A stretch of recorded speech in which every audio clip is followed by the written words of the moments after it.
जय श्री कृष्ण, जय श्री राधे। मैं आचार्य प्रमोद कृष्ण आप सभी को जन्माष्टमी महोत्सव की बहुत बहुत बधाई हो। जिस प्रकार से आपने देखा होगा कि अगर संतान प्राप्ति की इच्छा चाहते हैं, पुत्र रत्न की प्राप्ति की इच्छा चाहते हैं, तो भगवान श्री कृष्ण को किस प्रकार से प्रसन्न किया जाए, तो आपने करना क्या है। जिनको संतान प्राप्ति की इच्छा है और काफी IVF बेबी प्लान करने के बाद भी वो सक्सेस नहीं हुआ या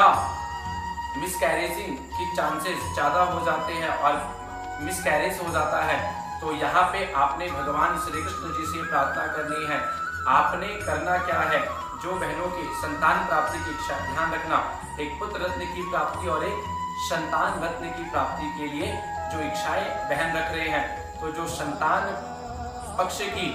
प्राप्ति के लिए अगर इच्छा रख रहे हैं, तो 19 अगस्त 2022 को भगवान श्री कृष्ण जी के मंदिर में जाकर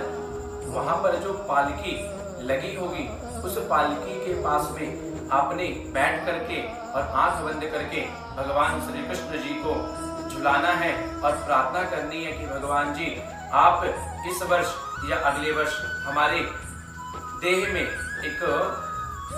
हरिवंश पुराण में एक मंत्र आता है, देवकी सुत गोविंदा वासुदेव जगतपते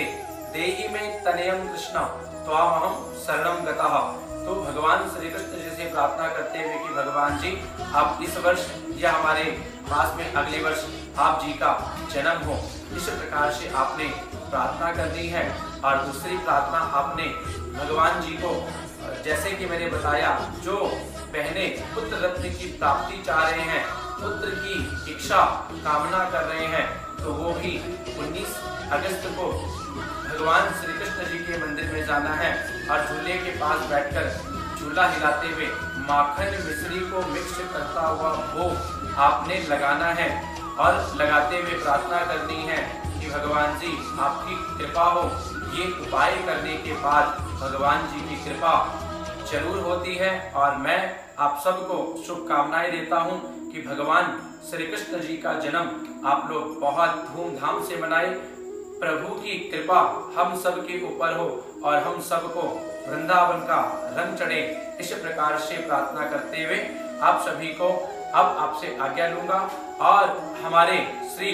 कालका ज्योतिष केंद्र की तरफ से आप सभी को जन्माष्टमी महोत्सव की बहुत बहुत बधाई हो।